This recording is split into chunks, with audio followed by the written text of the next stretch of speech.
Well, folks, thank you for being here at Politics and Right. Welcome to Politics Right. I'm Egberto Willis, your host. Thank you so kindly for being here. As you can see, things are kind of tight here. I hope our politicsdoneright.com blog site is running so slowly. I couldn't even get the blog post up for today. But you know what? Good for us. We have all kinds of different avenues that we skin the cat. I don't know what's going on at GoDaddy, but there must be something with their backend servers. Anyhow, we're going to have a great show for you today. We always find a way around. Yvette Avery Herod, welcome aboard. How you doing, my friend? Amevor Icom Michael, welcome aboard. Wants to make some money on. Oh, you are a. Come on, don't do that, man. You know better than that. Don't do that. Bridge MCP, we are babes. How you doing? Alistair Waters, because we are cool like that.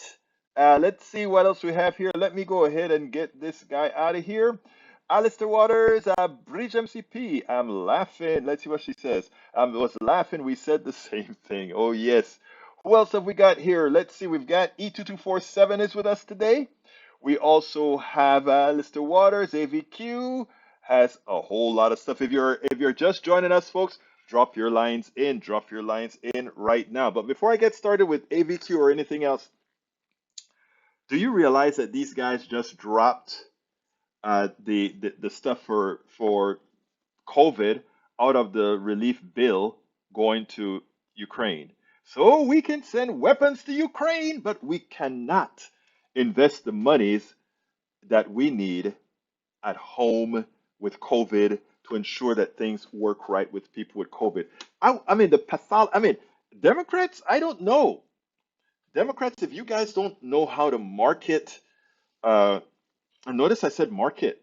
If you guys don't know how to put this in words to show the American people what the other side thinks about only, you don't deserve to be in power. You should be all over the screen screaming. You should be on every network screaming. Look at what they've done. Look at what they've done. So please, folks, get to your congressperson. Anyway, it seems to me like Michael Rudnin has a whole bunch of stuff here. We're gonna kind of cut them down, Michael, but I'm gonna get to each one, but we're not gonna do the whole thing because of timing. It is illegal to leak a draft. Politic fact: is it illegal to leak a Supreme Court draft? No, federal law clearly prohibits someone with legal access to a draft Supreme Court opinion, such as a justice or clerk, from leaking that document to the press. Legal experts said a draft opinion is not classified, which is usually the grounds for leak investigation. The White Ring is angry about the leaker. I'm going to move on to that one because we understand that. Justice Clarence Thomas: government institutions can't be bullied. We can't be an institution that can be bullied into giving you just the outcomes you want. Clarence Thomas is a buffoon. How can you say that when your wife is talking to about overthrowing the government? You should not be on the Supreme Court, sir. When you have Supreme Court justices who lied about their position about settled law, you can expect protect. If you consider that protest to be bullying rather than an expression of our First Amendment rights, you are unfit to be a judge. But it's worse than that, Mr. AVQ. The reality is he doesn't, first of all, he doesn't have the intellect to be on the Supreme Court, but he was placed there. But there's the second thing about Justice Thomas is, again, sitting in a house with a wife who plotted against the United States of America, who was in the process of assisting in the overthrow of the government. I don't know. I think there's a lot that can be said there. GOP law, next one from Rudnin. GOP lawmakers recast abortion stance, wary of voter backlash, while Democrats decry a draft opinion that would eliminate the constitutional right and abortion. Republic would work. The decades of this moment have been targeted and silenced. Let me tell you something, folks. Well, if we don't do right, if this isn't the peace that gives us that ensures we keep the House, increase the House and Senate, then we deserve not to be in power. U.S. Senate to vote Wednesday on abortion rights bill. Senate Majority Leader Chuck Schumer says every American will see how every senator stands. Schumer said during a news conference with state leaders in New York. Republicans can't duck it anymore. Republicans have tied it to duck it. Choice should not be up to a handful of right-wing justices. Choice should not be up to a handful of right wing politicians. It's a woman's right, plain and simple, he said. Schumer called the draft decision an abomination, noting that the majority of Americans want to preserve the right to have an abortion and women's health care. Democrats are really good at passing legislation which doesn't affect corporate. Exactly. Paul Fleming says, I'm checking in. Checking in. Welcome aboard, Brother Fleming. Welcome aboard. Bernie Sanders says no corporations that breaks the law should get a federal contract. Agreed. Taxpayers' dollars should not go to companies like Amazon who repeatedly break the law. Bernie Sanders said Thursday, no government, not the federal government, not the state government, nobody, nadie, punto y final. This would be what treating a corporation like a person would be like. But you know, we like to treat corporations like persons when it comes to giving them certain types of benefits, but otherwise, oh, they're not people then, they're corporations, right? Funny. Jesus Christ, Michael, how many things do we have here? Bernie's, okay.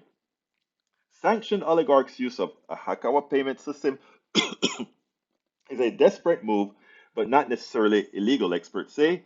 In the months leading up to Vladimir Putin's ordering its military troops to invade Ukraine, his oligarchs' inner circle appear to have anticipated the sanction and moved funds through proxy to proxy trust or shell companies.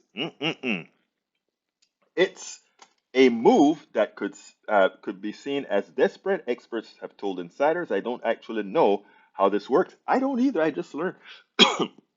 Sorry about that. I just learned that, Redden. Thank you for putting that in there. Got to look that up.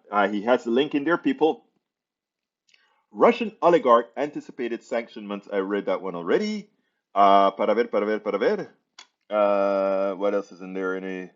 I won't. Let's let the people go ahead and read the links there themselves. Here's a glimpse of a future hothouse Earth if greenhouse gases aren't curbed. I like this. During the Casimovian Julian boundary KGB about 304 million years ago, our planet experienced major upheavals. Atmospheric carbon levels doubled in roughly 300,000 years, from around 350 parts per million to 700 parts per million. New research suggests about 23% of the seafloor during this time were deprived of oxygen. The findings are based on a fresh analysis of trace elements in a slab of ancient black shale in South China. The isotopes of carbon and uranium within this rock suggest that on top of global warming, rising sea levels and melting glaciers, we also have to worry about ocean anoxia. Under extreme anoxia conditions, life in the ocean struggles to survive. Yeah, that's not almost no oxygen level, right? Even areas with low oxygen called hypoxia are known as dead zones, natural cycles that cause these changes to hothouse gases. Earth to do so in thousands of years, but we're seeing the same decades due to human industrial activity. Also, you just have to look at the red tide and things that remove a lot of oxygen out of the water. What happened to the fish? You see them floating to the top and died. All right, Breach MCP, welcome aboard. Hello, relative, says E2247. Alistair Walters says, Hola, PDR peeps. And Alistair was one of our protagonists at Ask Egberto Anything this weekend. We had a great Ask Egberto Anything. I think we had 9 or 10 people there, or maybe 11, somewhere around there. We want to get up to 50 people. When are we going to get there? We have spots for 100 people, but we'll grow. We had fun. We had good communication. It was not just progressive. It included a conservative point of view as well. And everybody was cordial. Everybody was civil. Let's see what else we got here. Good afternoon. In Odessa, the head of the European Council held a meeting with Prime Minister of Ukraine, Denis Shimhal, but they had to break off negotiations and take cover due to rocket fire. My God. Bridge MCP says New York advised to expand abortion access for those in state and out of state. If you guys recall, a week or two ago, we had a woman from California who was complaining about California doing the same thing, which created an open door policy for all those people again who are going to be harmed by what the Supreme Court seems intent on doing. Big donation for Stacey Abrams is what Paul Fleming is saying, and he provides a link for Stacey Abrams. We want to make sure we keep not only the Senate, but the governorships. We need governorships, etc. Remember, we need more Democratic delegation. Whenever an election is thrown to the House, the amount of delegations in the House is the vote. So there are 50 votes and 50 delegations.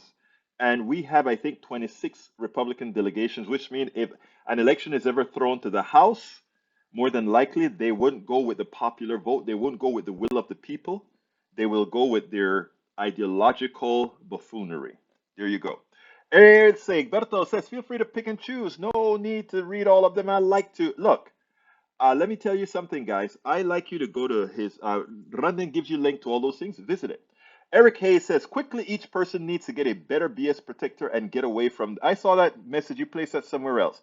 You preach plutocracy and how it is bad. How can you be against corporations and that end, on that end for making things better, for working, but then trust them to monitor through true? I don't think they're not mutually exclusive. First of all, corporations are of many different types. And the corporations that I rail against are corporations that need to be railed against. That doesn't say that there aren't good corporations. There are very good corporations. At one time, in fact, earlier on, before a certain person discovered ratchet, unfettered capitalism, Starbucks was one of those companies that would be that treated employees the way one expects a corporation to. And I know of a lot of corporations that do that. Let's look at Costco. Costco treats its corporate. It pays its all of its employees a living wage. We have Costco, we have Sam's. Look at the difference in pay scales at Costco and Sam's. Look at the smile on the people's faces on Costco, and look at how you get treated at Sam's. Again, it's I am not complaining against corporations that are doing a good thing. I'm complaining against corporations that are nothing more than wealth transfer engines from the poor to the wealthy shareholders. I mean, and I say that all the time. There are good corporations, there are good companies, there are good people, there are bad people.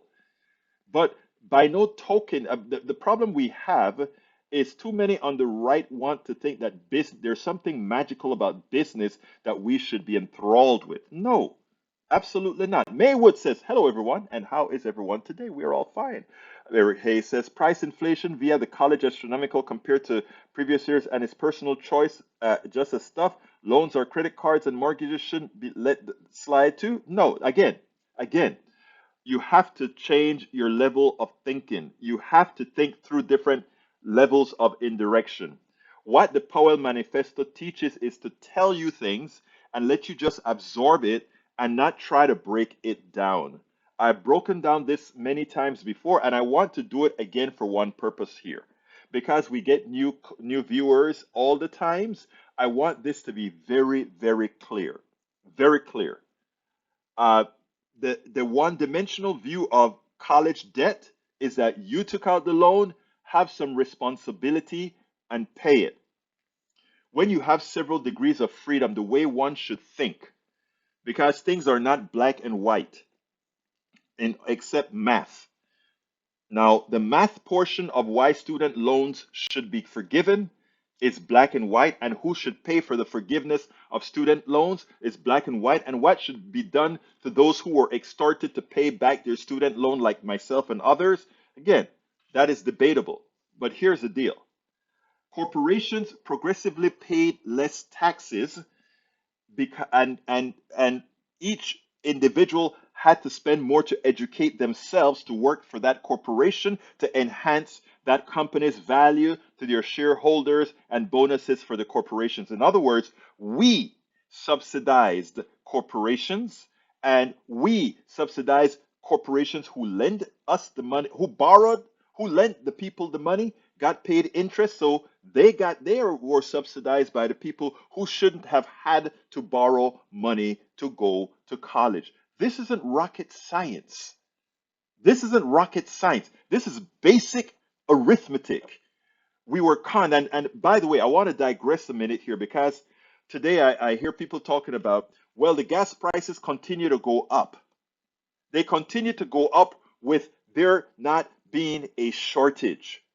And we have people there saying, what is Biden going to do? Why is Biden allowing this to happen?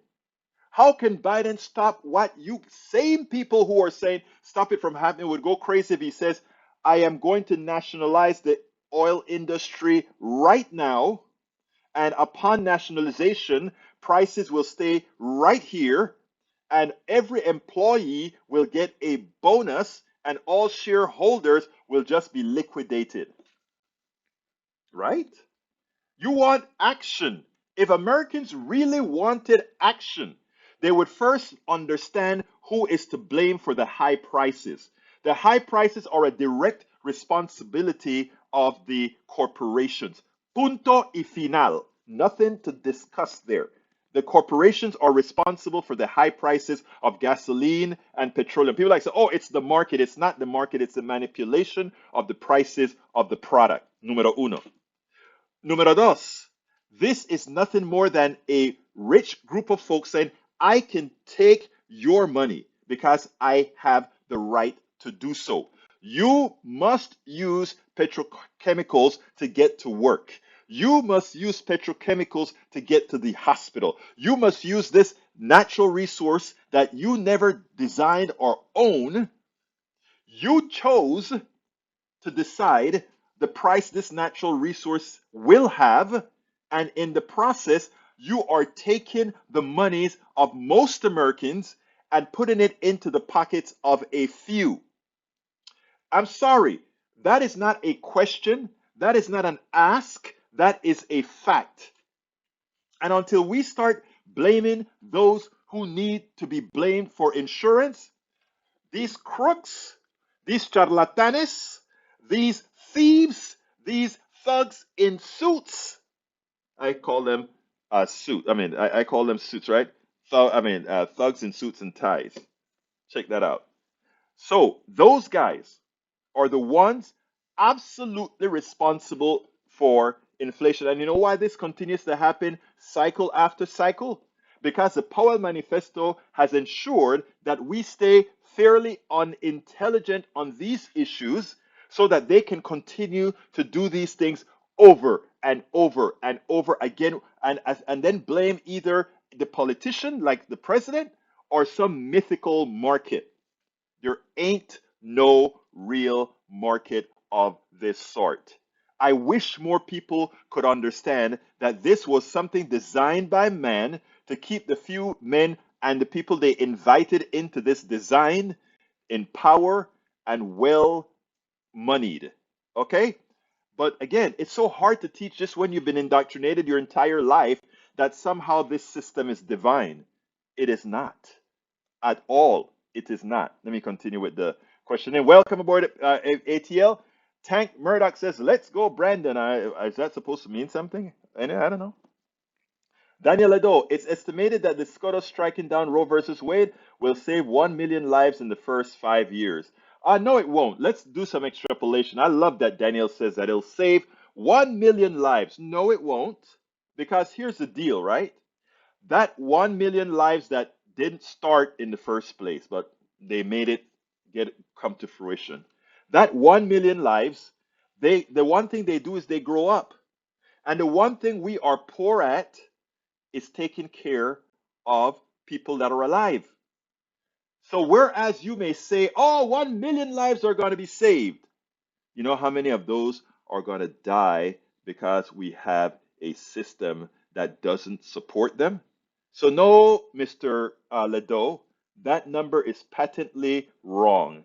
Hey, Lee Grant, welcome aboard. Lee Grant, welcome aboard. Eric K says commercial over and illegal fishing takes fish away too. What is your suggestion on that, along with thousands years climate change?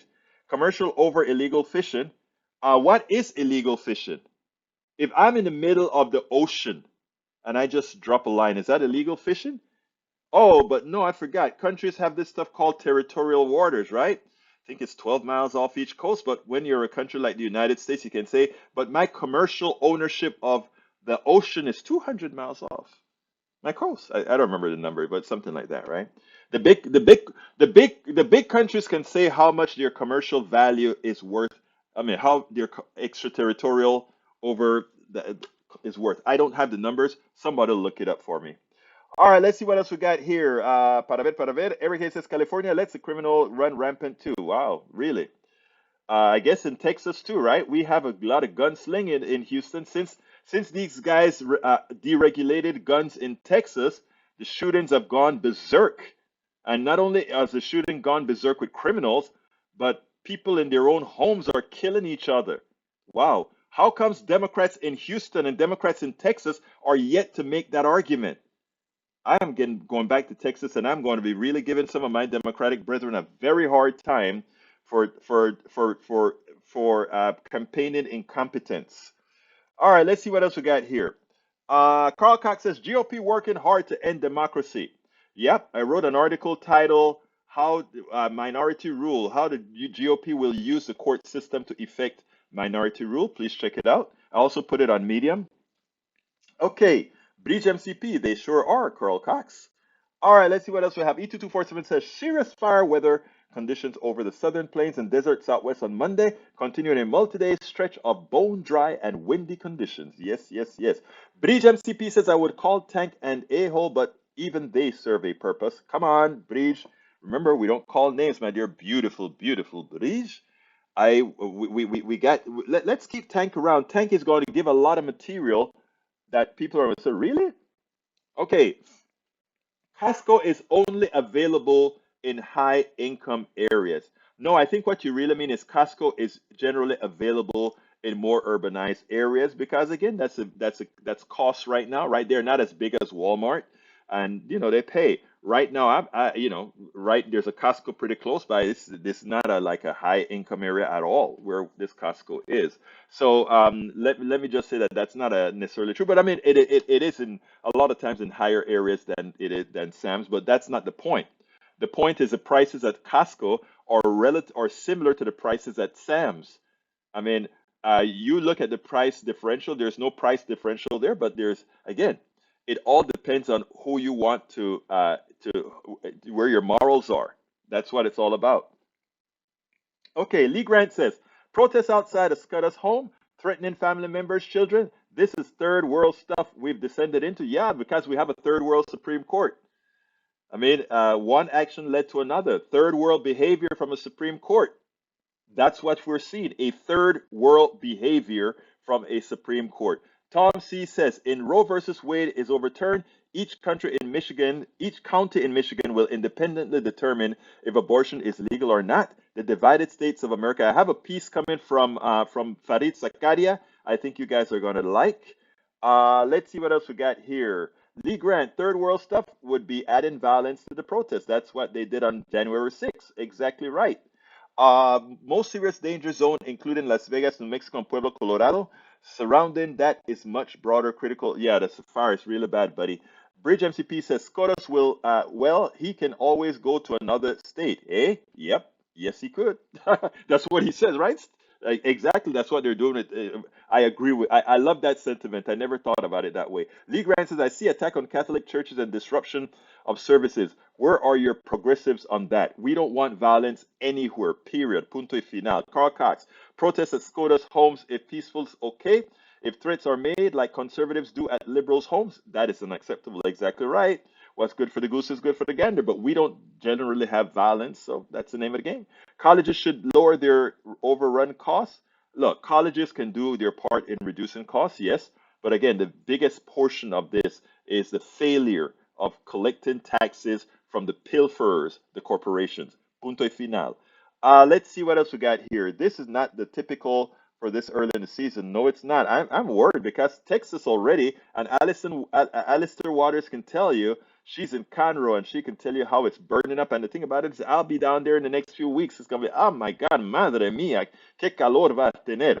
To all of you who wish for abortion to be illegal, just know that no other rights will be left off the table. Your right to marry outside of your race, your ability to live next door to whoever you wish, your right to vote. What else is up to imagination? Yeah, I like the way they talk about that abortion is not an enumerated right in the Constitution. Neither is moving from one place to another. That's not an enumerated right, but nobody can stop you from moving from one state to the other. And if they try to do that, the Supreme Court would overturn it. There are a lot of unenumerated rights that we abode ourselves of.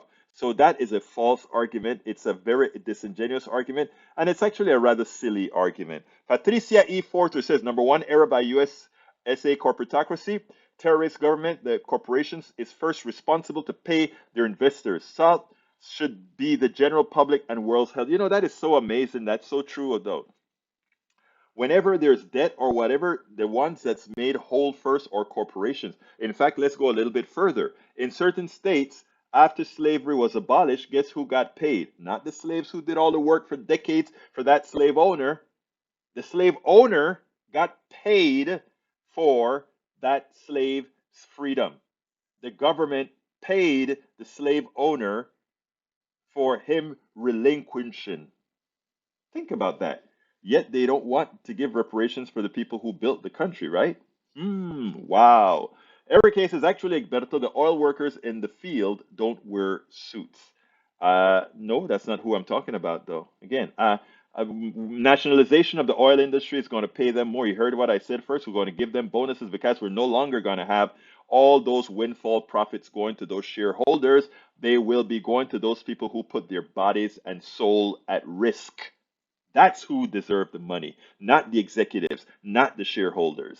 Tom C says, oil companies are making obscene profits as gas prices go through the roof at the pump. Where is a windfall tax on oil profits to give some of that cash back to the public, right, and the consumer? That, I mean, I don't need, look, I'm beyond the windfall profit tax now, Tom. I agree with you. That is the minimum we should have, a windfall practice, because this is actually picking the pockets of every American citizen, because every American citizen must drive to work. Every American citizen must go to the hospital. Every American citizen go to the grocery store. It is a resource that one must have.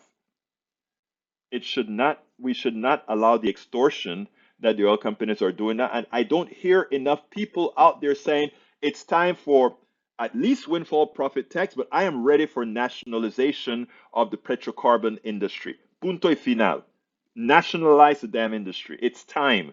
They've proven that they've stolen from the American people long enough something that they didn't put into the ground. They've stolen from Americans long enough. It's time to nationalize the oil sector.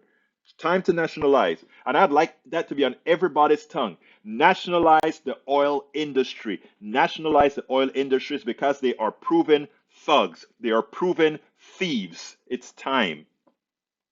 Okay, let's see. Bridge MCP says, so got people thinking Roe versus Wade, thinking about this. Why are we only regulating one of the two human beings required to create an unwanted pregnancy? Exactly. Whenever, if it were something that had to be done to a man, you can bet your bottom dollar that it wouldn't get done. It wouldn't get done. Carl Cox, high gas prices, inflation caused by oil companies raising gas prices so they can make windfall profits and get politicians who want green, renewable energy defeated. That's not at all impossible. Because again, remember what I keep saying, Carl. Listen to this. Is this important? I want everybody to listen because there's something deeper to Carl's statement. You can, if we don't now start putting the blame where the blame belongs for these oil prices on the corporations themselves. And we allow people to make believe that somehow fiscal policy, that's policy generated by the government, monetary policy is policy generated by the feds, all right? That fiscal policy could somehow cause what's occurring today, that's a fallacy. So in other words, you cannot blame the government. This is the private sector deciding that it has the legal authority to rip you off. Until we put that into our souls and understand, this is the private sector actually picking your pocket. Private sector picking your pocket. Let's remember that. Okay, let's see. Pray for rain. Yes, we'll get rain. Okay. Eric Hayes says Hidalgo and Garcia and Ellis let the criminals run rampant too. No, I don't think so. I think again, putting the guns in the hands of a lot of people, you can't control a lot of that. Once our governor, once Greg Abbott let loose on the guns, once Patrick, once Dan Patrick and Abbott let guns loose, we had the wild wild west to the nth degree in Texas, and every single Democrat need to be pointing that out. They have destabilized Texas and the rest of the country. Melanie Keelan, good evening, everybody. Welcome, Melanie. Thank you for having been out there with us too at Ask Egberto Anything. Hey, Carl Cox, Carl Cox, you were not there. Mike Cisak, you were not there. Paul Fleming, you were not there. I hope you guys go to sign up for the next one next month, early June. Please do, please do, please do. All right, let's see what we got. Eric Hayes, get your toilet paper at Costco. Yes, I do. Breach MTP says, sorry, Egberto Willis about a hole. Come on, girl. You know you have the right to do a hell of a lot of stuff, the amount of stuff that you have to take here many times. Do you hear Egberto excusing the leftist tactics? That is conditional ethics. I like the way that you like to make that, try to frame it that way. I think when you listen to the tape again, you'll see that that statement was not only false, one could call it a lie. Peggy Lopez says, hi all, abortion was legal in America until AMA, a group of white I never heard about that. I never heard that before. In the 1840s, decided to stop home births and began petitioning the government to make abortion illegal. Eric Hayes says third world was all violence in pandemic period. What? Third world was all the violence? No, I think you guys need to recognize where the violence in this country really emanates from. George H. Yates, maybe cities should demand city rights and vote to allow abortion in the red states. I think that would be cool because they like to talk about local rights, local jurisdictions, right? Except for when it's something they don't want. I'm talking about people, the red politicians. All right. Egberto, anyone who still uses the "Let's Go Brandon" dead meme is an intentional attempt to troll as they are announcing that they are. Let me tell you something. Be careful with the words. You don't have to join them, brother Rudden. These guys are. What can I say? What gets people. Okay, make violence great again. Funny. Let me tell you something, Redden. I've learned with age, patience is a magical thing. A magical thing. E22477 says, elect Jessica Cisneros. She's going to win. She's going to win on the 28th. Mike Cisak, we do all agree that murder is wrong, correct? Yes, we do. Now, again, a fetus is not a living human being, so I do not consider that murder. If you decide that in your ideology you want to consider it that way, that's fine. I respect you for that. Just don't try to apply your theology onto somebody else's. Daniel Edo says, how can you tell Egberto is not debating in good faith? He constantly says, punto y final, meaning he believes he is so right, he cannot be challenged. That is a radical. It's not puto final. Puto final says, I am the final whore. I don't think you wanted to call me a final whore. I think you wanted to say end of line meaning a dot. Okay? But what you just called me, Daniel Ledo, was a final whore. Oh my God, he called me a puto. Soy un puto. All right. You have to watch it when you're trying another language, brother. All right. Mike Cisak was replying to Murdoch. Let's go to what else should we nationalize, Mr. Marxist? What else we should nationalize? The health industry. Absolutely. And there are a couple more that I want to nationalize. I want real free enterprise. I want the things that people must have: transportation, healthcare, and all of that. I want that to be we the people so that we can have that guy who owns a pizza shop, that designer who makes an artificial leg, that guy who creates a microprocessor. I want those guys to have the liberation that they can go out there and create things in a free enterprise system that is not governed by, oh my God, I got to stay working for Intel because Intel has good insurance. And if I leave Intel, I don't have health insurance. Oh my God, the oil company is ripping everybody off and taking our wealth. I can't save to create my own company because I got to buy gas. That's the point, Mr. Rudnick. That's the point. And I have no shame or concern about anybody repeating that there are four select industries that I want nationalized because that is the only way the middle class can move forward. Only way. Because again, if we have the private sector with carte blanche to take your money, like what the oil companies are doing right now. You know how many people have been left in poverty because of what they're doing? The guy who goes ahead and does the lawn and has to put $100 worth of gas in his truck 3 times a week. That's $200 more than he was spending before. And you know where that money goes? It doesn't go to buy oil. That's not where that money goes. It does not go to buy oil. It goes into the pocket of the person who's selling the oil. The guy who's digging the oil isn't making any more money. It just goes to the fat cats who do nothing, the parasites. Remember that. Doubt it? Look it up. All right, let's see what else we got here. Daniel Ado, which industry should be nationalized? Healthcare, energy production. It's a short list. You got it. Carl Cox says crony capitalism, not Marxism. Thank you, thank you, thank you. Let's continue. What else we got? I got to play my videos though. I have a good video that's sort of where we're at today. Let's see. John Smith says, according to biological science, a fetus is a living human being. Egberto is being anti-science. Whoa, John Smith. No, no, no, no, no. You are simply wrong. You are wrong. I mean, the cells, the individual cells are alive. I mean, a sperm is alive. Do we penalize men for doing what a lot of men do to get rid of potential babies? When those men go into the bathroom and do that shaky thing, do we ever say, look at what he's doing? He's throwing away millions of potential babies. We don't do that because it's a man. Because it's a man. Those are living items that's being discarded. Those are living items being discarded. Nobody ever tries to say that is illegal because there could be a Bill Gates going down that there could be a Bill Gates in that toilet paper. There could be a Bill Gates going down the drain. There could be a Bill Gates. Not that I think Bill Gates is much better than anybody else, right? It's just a lot of people hold up Bill Gates as being the billionaire, smart guy. I mean, there are a lot of smarter guys, right? But anyhow, that's not the point. Let's see what else we got here. Paul Fleming says, when I've come to realize about the Republicans' listeners here is that they rarely bring anything factual to the discussion. So I guess this is the only place where they can get people to listen to them. But here's the deal, Paul. We want to listen to them because they represent millions of people. And it helps you and me to understand what's going on out there. I tell you what, I was going to play Jake Tapper on the abortion thing first, but let me go ahead and play Farid Zakaria.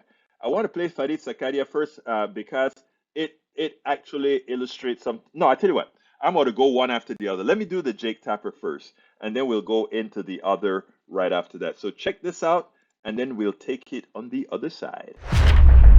Governor Tate Reeves appeared on State of the Union with Jake Tapper. And you know, what he had to do was go out there and try to prepare the landscape for what is ultimate going to be the end of Roe versus Wade. And you know, you could see why they sent him out, right?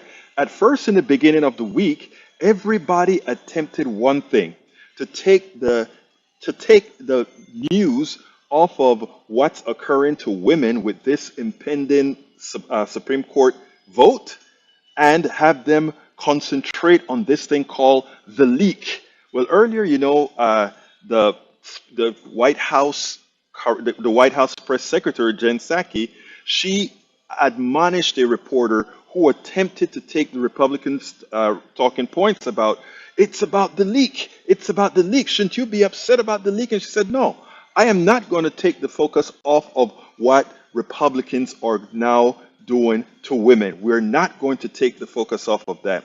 And now they send out Tate Reeves. They realize that they're going to have to talk about it. So they're trying to figure out, how are we going to do this? We're going to send out this Mississippi governor who talks softly, but even in his words, the evil of that particular party shows up. I want you to see this, and then we'll take it on the other side, because what they are doing is in fact evil. It's in fact restricting every woman. Check this out. Governor, you just said that you did do an analysis. Can you tell us anything more about the analysis? What did the state of Mississippi conclude as to, of the 3,500 abortions that happen on average per year in Mississippi, how many of those girls and women will seek unsafe abortions? How many might die? How many might end up hurt, mutilated? Well, Jake, I can't predict for you exactly what's going to happen in the future. What I can tell you is what we're trying to do in Mississippi is we're trying to provide those potential expectant mothers the resources that they need so that they can go to a full term of pregnancy. If they choose to keep that child, then that's a great outcome. But if they choose not to, we want to make sure that we have plans in place to protect those babies once they're born. Mississippi, as you know, has the highest rate of infant mortality in the United States. You have the highest rate of child poverty in the United States. Your state has no guaranteed maternity leave that's paid. The legislature in Mississippi just rejected extending postpartum Medicaid coverage. Your foster care system is also the subject of a long-running federal lawsuit over its failure to protect children from abuse. I hear you. You say you want to do more to support mothers and children, but you've been in state government since 2004. You were the state treasurer, then you were the lieutenant governor, now you're the governor. based on the track record of the state of Mississippi, why should any of these girls or moms believe you? When I got elected governor, my very first speech in my inaugural address, I was very clear that I believe in my heart that I was elected not to try to hide our problems, but to try to fix our problems. We have a long history of poor health outcomes. It's due in large part to poverty, and so we are focusing every day on fixing the challenges that are before us. So the snapback law that was passed in 2007 has no exception for incest. So assuming that the Supreme Court overturns Roe v. Wade, the state of Mississippi will force girls and women who are the victims of incest to carry those childs to term. Well, that's going to be the law because in 2007, the Mississippi legislature passed it. Why is it acceptable in your state to force girls who are victims of incest to carry those children to term? As you know, Jake, over 92% of all abortions in America are elective procedures. When you look at the number of those that actually are involved in incest, it's less than 1%. Okay, but that is going to be the law of Mississippi. Let me ask you, what about a fetus that has serious or fatal abnormalities that will not allow that fetus to live outside the womb? Is the state of Mississippi going to force those girls and women who have this tragedy inside them to carry the child to term? Are you going to force them to do that? You're dealing in examples that are rare and are a very small percentage of the overall abortions. And the overturning of Roe is simply going to return those decision-making processes to the states, back to the individual legislatures in all 50 states. And I'm asking you about the law in your state and the exceptions that the law does not offer to Mississippi women and girls who are victims of incest, who have fetuses that have fatal or very serious abnormalities. I want to ask you a philosophical question here, because I know you have said you believe that life begins at conception. Just to be clear, does that mean the moment of fertilization or the moment of implantation? I believe that life begins at conception. Just to be clear, the state of Mississippi, you're not going to then target IUD or Plan B, which are methods of birth control that might not allow a fertilized egg to be implanted. And this is not a theoretical construct. This is not in the state of Louisiana, they're talking about not only criminally charging girls and women who get abortions as being committing homicide, but they're also talking about defining the moment of conception as fertilization. So it's not. I'm not making this up. These are the conversations going on in legislatures in your area. But so just to be clear, you have no intention of seeking to ban IUDs or Plan B. That is not what we're focused on at this time. We believe that the overturning of Roe is the correct decision by the court. We believe that the overturning of Roe is the correct decision by the courts. Now let's put some things into perspective, because he went ahead and he said the reason why we have the laws and not even incest is going to prevent us from supporting this law or we are going to even force women who are victims of incest to have to carry that child. When it is pointed out to him that wait a minute. Let's remember, inside of Mississippi, you are asking for women to bring children, even if they can't afford these kids, into this world. But at the same time, you are from a state that provides little or no support to help parents raise kids. But let's delve a little bit deeper. Because if you take a look at all the states that are supporting this reversal of this opinion, the Roe versus Wade. If you take a look at all the states, these are red states that are supporting this wholeheartedly, and these are the same ones that don't want to give the Medicaid expansion to the Affordable Care Act. These are the same states that refuse to give people good access to health care. These are the same states that refuse to invest and educate their kids. These are the same states that don't want to give college education or these are the same states that make life as a family difficult. In other words, you will have to work your nails into blood before the state will provide you any kind of assistance. These are the states that want to eliminate that sort of a protection for women. So you ask yourself, where are we going? You know, earlier, Zakaria had a program on where he started to describe America, and America has become extremely secular in the aggregate. But then he said, and he pointed out there are two Americas. A very large America, that is a progressive type of America that lives on the coast and live in different islets inside of the middle of the country. And then there is what have been created, this red America. And he said when they did their analysis, the the parts of America that is the progressive side, the left side, are more tantamount to what we'll consider the type of European countries that have good health care, etc., and that treat and that true democracy reigns. And the other side is tantamount to, and he used two specific states, Saudi. Think about this: Saudi Arabia, and I don't recall the other state country that he mentioned. But think about it. When we speak so often about the American Taliban, we have to ask, look at the rules that Republicans are trying to put upon America right now. If you remove the word evangelical or Christian from and put some other religion, it would not veer very far from what we see in the places many in that same domain like to scorn. Again, this cannot stand. I'm Egberto Willies, as host of Politics Done Right, a progressive radio media show on Pacifica Network's KPFT 90.1 FM Houston that engages all ideologies. I found that our political angst isn't mostly ideological. There is a well-designed effort by many in power to control us. If we are at each other's throats, we are less likely to demand our economic and local wishes. In that light, I wrote 3 books.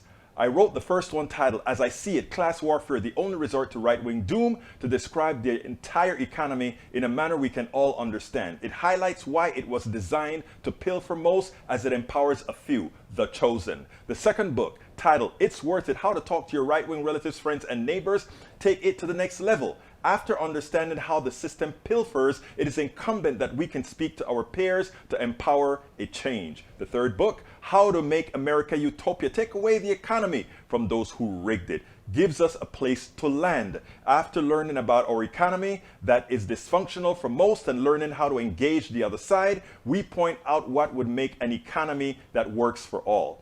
Each book stands on its own, but together they provide the full picture. Please consider getting one or more. You will undoubtedly learn, be entertained, and help us continue the mission with our blogs, articles, videos, and books. I'm Egberto Willies, as host. I don't have a lot more time left, so I'm not going to do a big push here. I'm going to just say, please, please, please, those of you that are listening, please go to politicsdoneright.com/support, politicsdoneright.com. Whoops, I missed it here. politicsdoneright.com/support. And find one of the many different options that you have to support us. That is politicsandright.com/support, and I just placed it inside of the feed there. So please support the program by getting our books at politicsandright.com/books, etc. Anyhow, I want to fix this up. Fareed Zakaria has been examining where we are in this country, the separation that's been occurring, the polarization, and in my part, the polarization is not caused by those good conservatives in the room right now. I know some of you get upset when I look at a Mike Cisak or a Lee Grant, or I look at who else is a conservative here, Smith, or I look at John Smith, or I look at I think I had some more conservatives in here, Eric Hayes, and like, why do you give them a break? It's not about giving them a break. It's about your sources of information and who you trust and who you believe, right? And the one thing that I do understand is who they do, right? So I am not going to, I live this stuff and not only here, but in board meetings, etc., how this stuff works. And they're good. Those guys who polarize us, they're good. They know what they're doing. We reward them. We reward them by really attacking or those and so forth. We have to embrace these guys. If they slap you, slap them back. If they punch you, punch them back. But at the same time, let's go ahead and understand what engagement is all about. But Fareed Zakaria had a piece here that I want you guys to listen to because it's very important, and I think it's something we can learn a lot from. Check it out. As the prospect of Roe versus Wade being overturned looms large and America braces for another round of culture wars, I've been puzzling about why clashes over values seem to be more intense in the United States than elsewhere. and why the competing camps seem more divided than before. One key to this might be found in a 2020 Pew survey showing that on many cultural issues, the American political divide was the widest among rich countries surveyed. Asked whether the country would be better off in the future if it sticks to its traditions and ways of life, 65% of Americans on the right said yes, versus just 6% on the left, a 59-point gap. That compares with a 19-point gap in tradition-bound France. Asked whether being Christian was a crucial aspect of being a citizen of the country, the gap in America was 23 points compared to just 7 points in the UK. These attitudes are fleshed out further in a 2018 Pew survey, which asked people in several rich countries whether religion should play a larger role in their societies.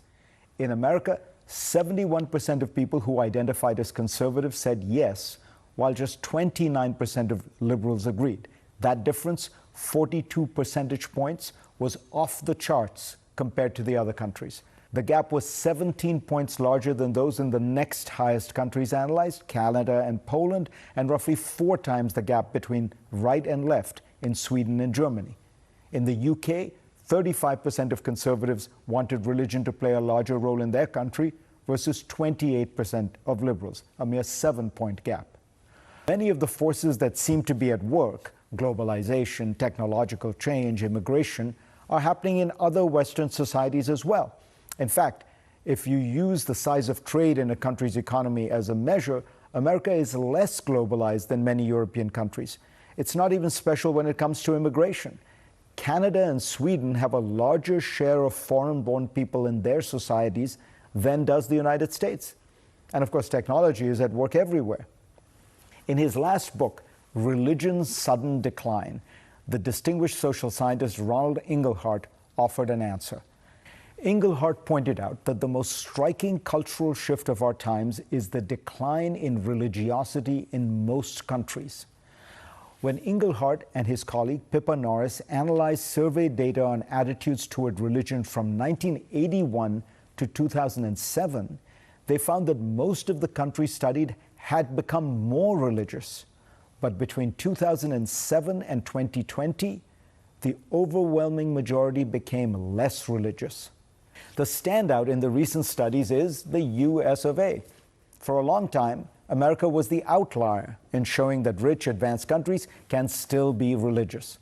In recent years, though, it has been reversing course to dramatic effect.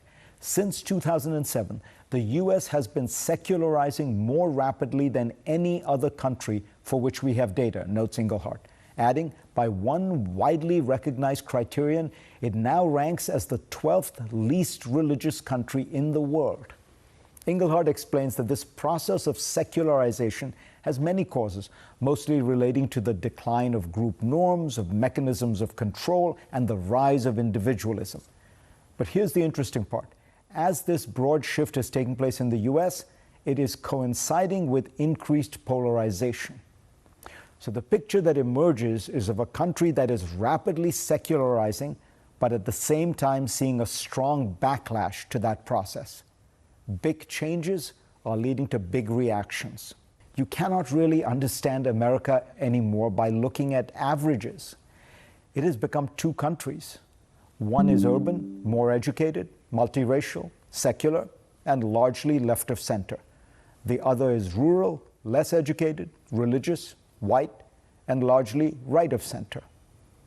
Inglehart and the scholar Christian Welzel have a famous cultural map that plots countries according to their responses to questions about values. But if one were to divide America into 2 countries, one red and one blue, I suspect that you would see that blue America would fit comfortably with Northern European Protestant countries, while red America's cultural values would move it closer to Nigeria and Saudi Arabia. Think about that. Nigeria or South America, or rather, Nigeria or Saudi Arabia is what red country is starting to look like. And this is Farid Zakaria. This isn't some bleeding heart lefty. This is a guy that's right down the middle, that really sees what's happening in America. He's seen how the religiosity portion of America, what they're doing to their pew, hurting them. They're seeing that, if you take a look at what's occurring to those areas, those are the areas that that there's less education because their governors, their politicians are so evil that they don't want their people educated. There are the ones that are there making sure that their people don't get the health care, because if they get or policies that provide health care, because that means they are going to be smarter. And the last thing they want is somebody smart that is going to run the risk of changing the way things have always operated. We have to understand how these things work, folks. And Farid Zakaria, again, he is not a bleeding heart liberal, and that he points out that reality that many of us on the left have been talking about.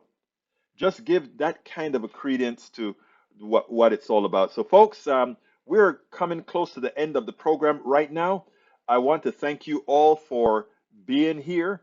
I want you to. I didn't have enough in my 3-minute pitch. I didn't get a chance to pitch for 3 minutes today, but please go ahead and support the show to make sure we can continue informing at politicsdoneright.com/support. politicsdoneright.com/support. There are all the different methods of support right there. My name is Egberto Willies. This is Politics Done Right, and you guys know how I end this baby. I am what? Out. We spend a lot of time deconstructing the news, trying to parse it into a form that everybody can understand. We try to find those little nitpicks where it flies above the fray, etc. If you really like these videos that we do, I want to ask a big favor. Please go ahead. Number 1, subscribe to our channel, and number 2, please join if you can. Thank you so kindly for watching. Keep watching. Please remember to share. We must populate the entire internet with our progressive message, a message that we know is what most Americans say that they want. So help us, please join.